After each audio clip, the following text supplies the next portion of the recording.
Just Another Job, Part 5, Up Close and Personal. Rem picked up his warbow and box quiver, full of 10 arrows. The bowmaster who made the weapon named it Stake, somewhat bigger than the loom. It was nevertheless a compact weapon, and only someone like him could draw it all the way. Obviously, the bow was made for him personally. Everything was precisely calculated, both bowstring and bow itself, so that he could make use of all his strength. The weapon, just as any other in his arsenal, was enchanted. Stake had a kinetic punch magic imbued into its bowstring, and weak-footed, limp-kneed enemies were bound to fall square on their asses after being hit. That is, if they survived having an arrow stuck in their backs. Bodkin arrowheads, adorned with all of its arrows, and a compact quiver held 10 of those, safely secured, muffled so that there were no noises when the archer pulled one. Since it was a bow, Rem could also try to use some of his trick shots, like loosing 2 arrows at once, or even a curved shot. Stake was a flexible weapon, and he could count on its armor-piercing arrows to go through chainmail, in most cases. Nevertheless, the bow strained him considerably, and after a dozen of shots, he'd have to take a breather. After securing both bow and quiver, Rem checked if he could easily reach for a spare arrow and drew the stake all the way back. Its body was well oiled and produced only a slight creak when he released the string. Satisfied, he slid it on the back of his armor, where the bow bed was already securely attached by Val. Underneath and around the back of his waist, the box quiver rested. Leather straps tied to his belt made sure that it didn't dangle, clink with the other gear, or produce any unnecessary noises. Rem now needed to pick his other weapons for the inevitable moment when he'll need to go close. Again, with the knowledge that those were lightly armored and armed useless, Rem's choice was limited. There was no point lugging heavier weapons across the forest, nor shield by that matter. He was not going to war.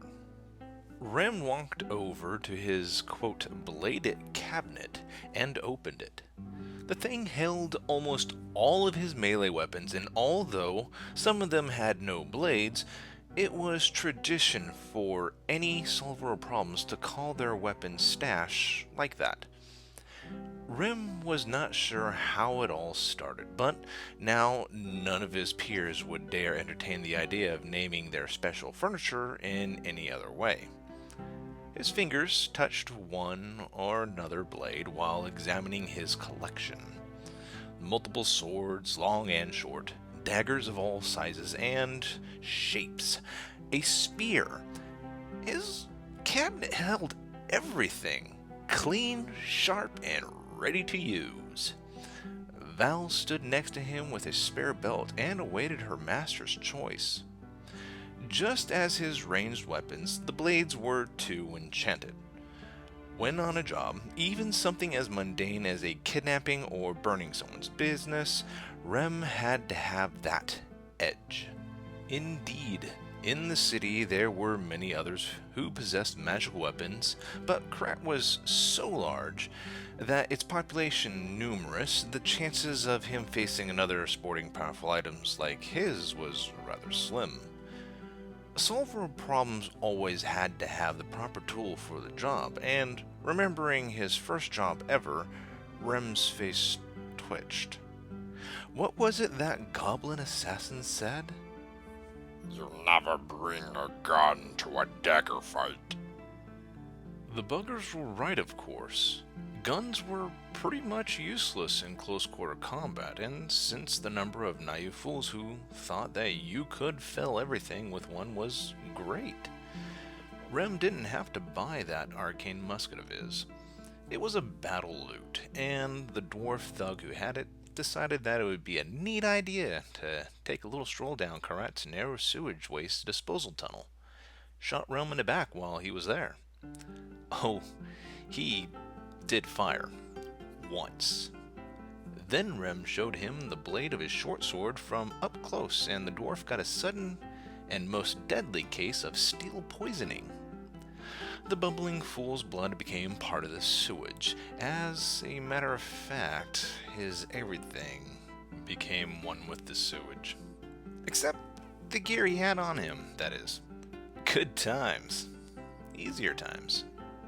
Rem knew that most of his weapons weren't the best choice for this thick and branchy environment.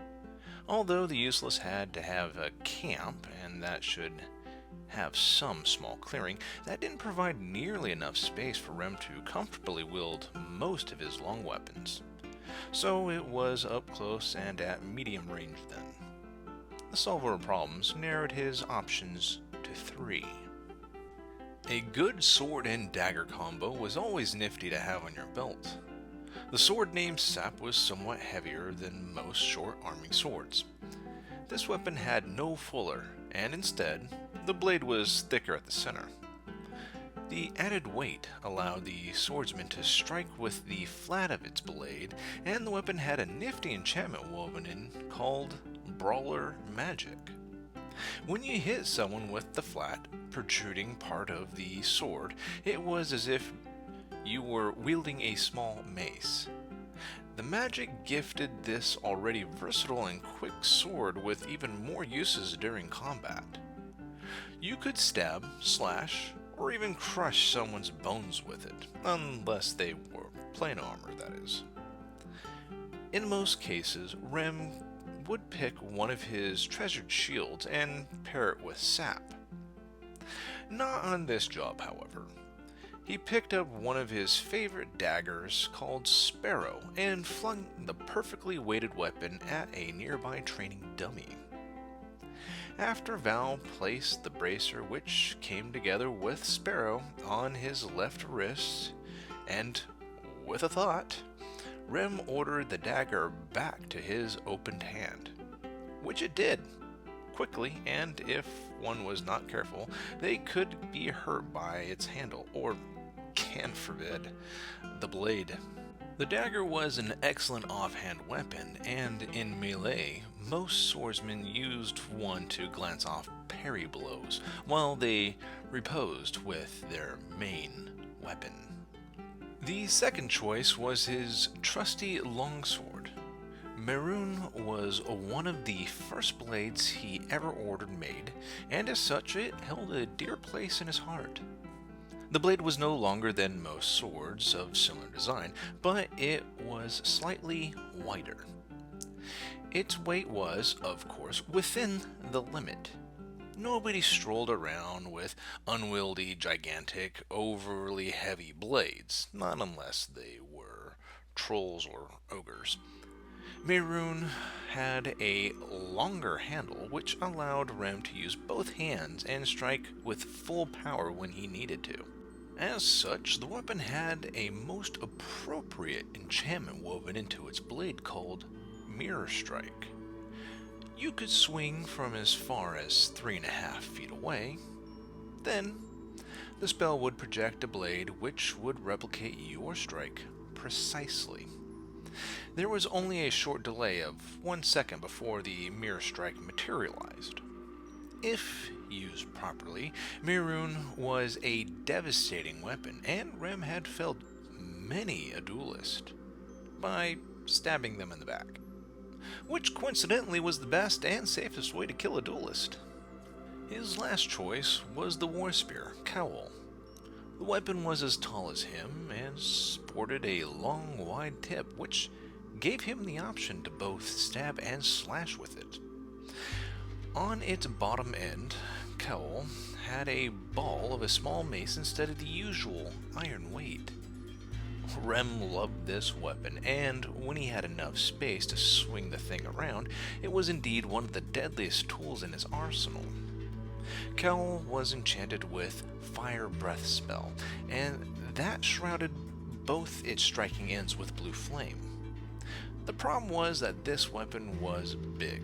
Moreover, Rem had to drop it if he had to shoot with his bow. One of his hands had to be occupied at all times, simply carrying the spear. There was also that parrying thing.